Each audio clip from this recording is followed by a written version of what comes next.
기도하겠습니다. 성령님, 다시 한번 이 시간을 주님 보좌 앞에 올려드립니다. 오늘 말씀을 선포할 때 주의 영으로 충만함으로 오직 예수 그리스도의 생명이 흘러가게 하여 주시옵소서.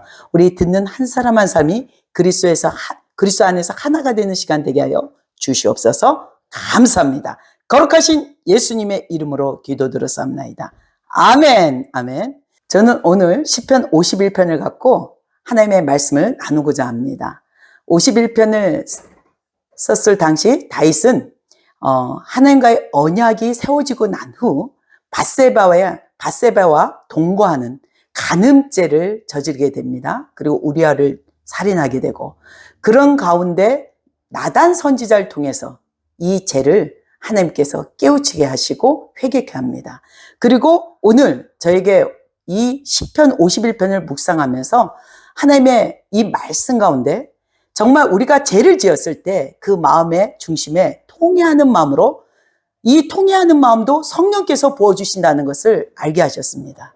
우리의 죄에서부터 예수 그리스도 중심으로 살아가기 위한 목적으로 이 설교를 전하고자 합니다. 오늘 저는 당신은 아직도 죄와 동거 중이십니까? 이 말씀의 주제로 나누고자 합니다. 오늘 본문 말씀 가운데 죄란 무엇입니까? 하나님 앞에서는 죄는 무엇인지, 그리고 우리 죄에서 어떻게 돌이킬 수 있는지 성령 안에서 재조명하고자 합니다. 저는 오늘 다윗의 죄에 대해 이 본문을 묵상하는 가운데 특히 4절, 내가 주께만 범죄하여, 그리고 13절, 그리하면 내가 범죄자에게 주의 도를 가르치리니 죄인들이 주께 돌아오리이다. 이 부분이 새롭게 저에게 각인되었습니다. 왜 다윗은 살인죄와 간음죄를 저질렀으면서 주께만 죄를 지었다고 했을까요? 우리는 자신의 죄를 깨달았을 때 어떤 행동을 여러분은 하고 계십니까? 오늘 말씀에서 다윗은 자신의 죄를 돌이키는 방법은 성령께서 정한 마음과 정직한 영을 새롭게 부어줘야 한다는 사실을 깨닫고 있습니다. 그리고 하나님은 죄인이 회개하고 돌아오는 것을 가장 기뻐하신다는 사실을 너무도 다윗은 잘 알고 있었습니다. 그 부분을 증언하는 것으로 범죄자들에게 죄의 도를 가르치겠다고 고백하고 있기 때문입니다. 본문은 우리에게 하나님께 죄를 지었을지라도 하나님이 우리에게 구하신 바가 무엇인지, 다윗은 자신의 죄를 통해 성령께서 부어주시는 지혜로 말미암아 상한 심령임을 상기시켜주고 있습니다. 먼저 제 자신부터 죄를 지었을 때 어떻게 행동하는지 그 사실을 성령께서 드러나게 했을 때 저는 예수님의 보혈을 의지하여 보혈 찬송가를 쉬지 않고 부르면서 나의 연약함을 주께 올려드립니다. 그리고 나서 통성기도와 함께 회개영을 부어달라고 주님께 요청합니다.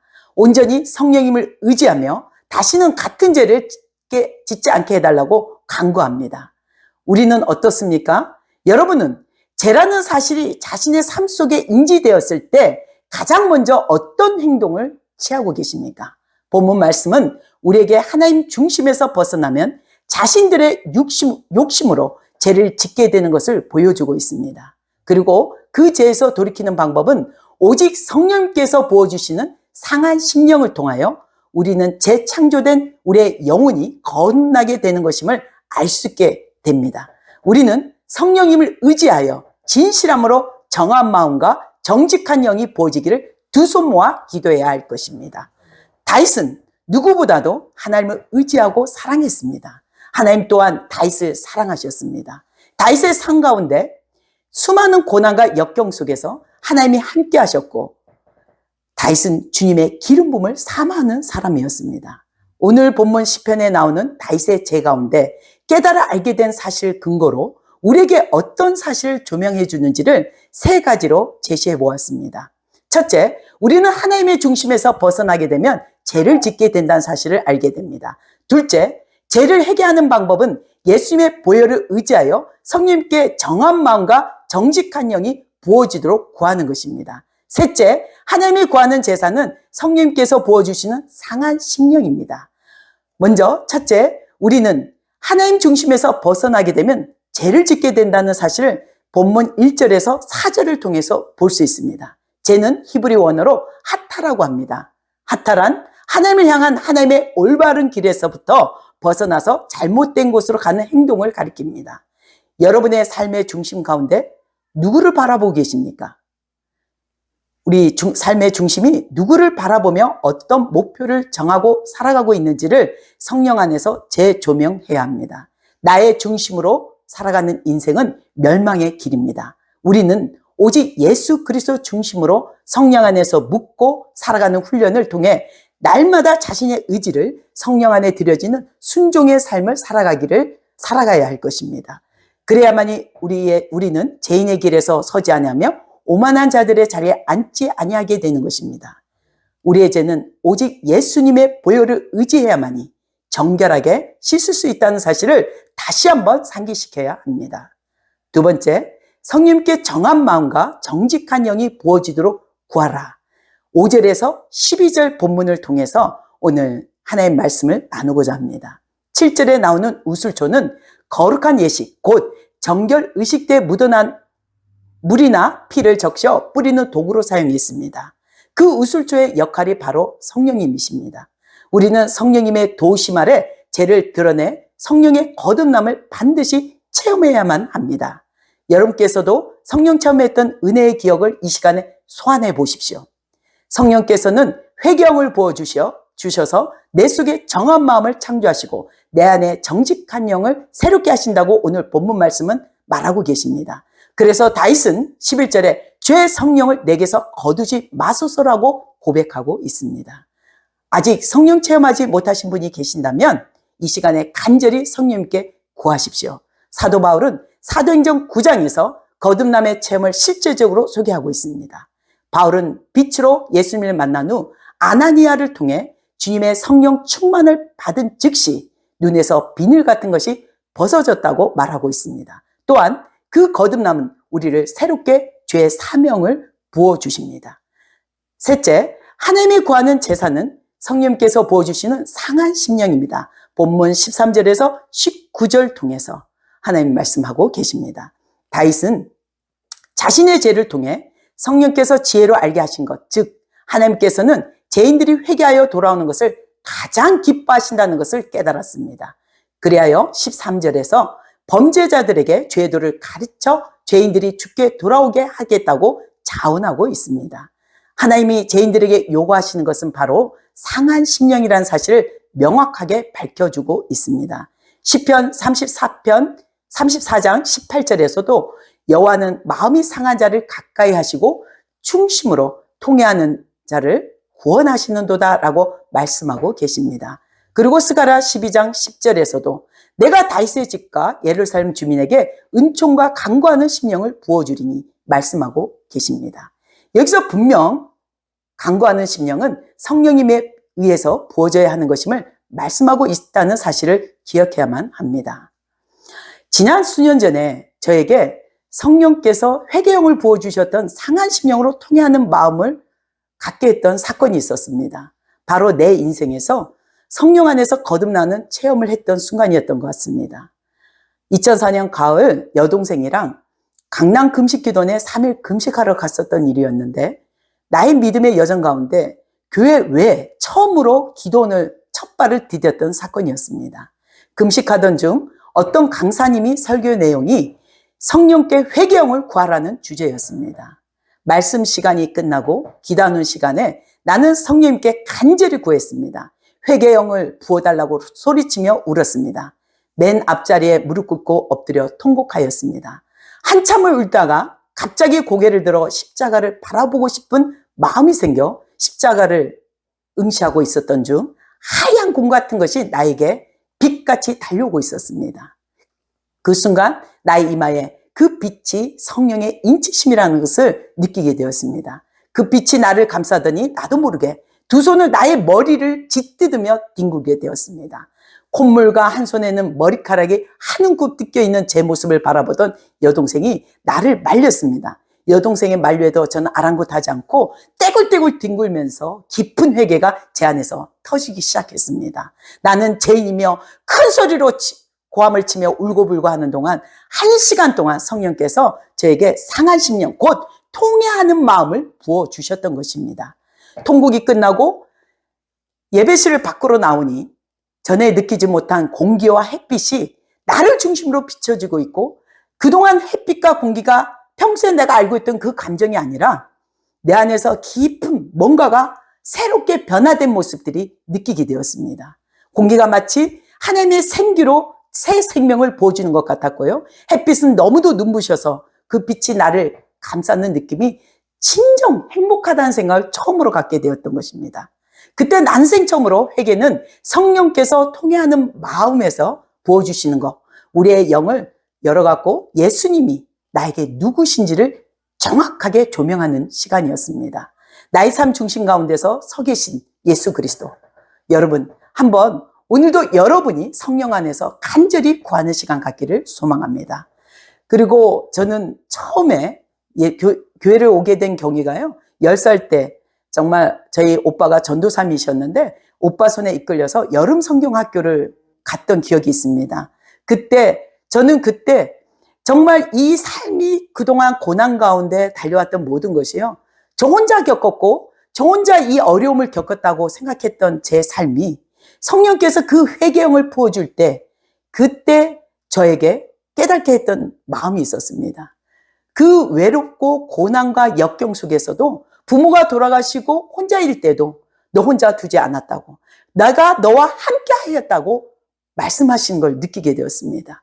그 말씀으로 말미암아 저는 그 순간 제 삶이 달려왔던 그 외로움이요, 복받쳐서 터지기 시작했습니다. 펑펑 울면서 정말 주님 왜 그동안 저를 홀려둔 것이 아니고 함께 했다면 왜 저를 깨닫지 못하게 하였습니까? 이렇게 외치기 시작했습니다. 그 회심의 시간을 통해서 십자가에 못 박힌 예수님이 나의 죄 때문이라는 것을 그 시간에 정확하게 저를 깨닫게 하였습니다.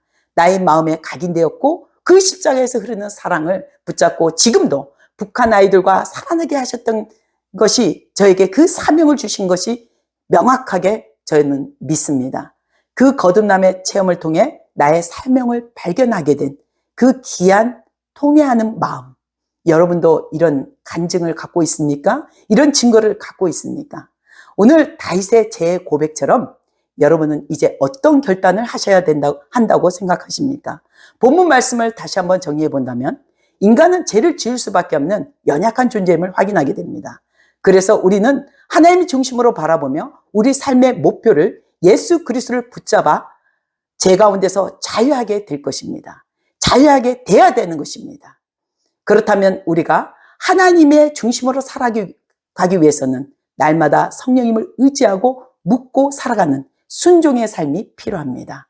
성령께서 우리에게 회개형을 통하여 정한 마음과 정직한 영을 부어주시기 때문임을 기억해야 됩니다.